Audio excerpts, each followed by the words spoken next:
માતાજી મિત્રો, તો મારે એ ખુશીમાં અમે પક્ષીઓને દોણા નાખવા આવી જઈએ છીએ. તો જો અમે દોણા નાખીએ છીએ.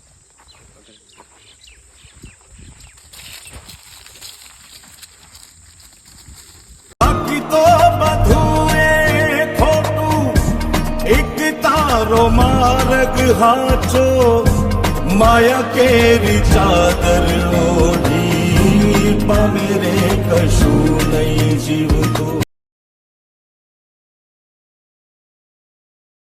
તો અમે એક જગ્યાએ નાખી હતી, અમે બીજી જગ્યાએ પક્ષીઓ બીજી જગ્યાએ નાખ. બાકી તો બધું એ ખોટું, એક તારો માર્ગ હાચો, માયા કેરી ચાદર ઓઢી પામે રે કશું નહીં જીવતું. બાકી તો બધું એ ખોટું, એક તારો માર્ગ હાચો, માયા કેરી ચાદર ઓઢી પામે રે કશું નહીં જીવતું. બાકી તો બધું એ ખોટું, એક તારો માર્ગ હાચો, માયા કેરી ચાદર ઓઢી પામે રે કશું નહીં જીવતું.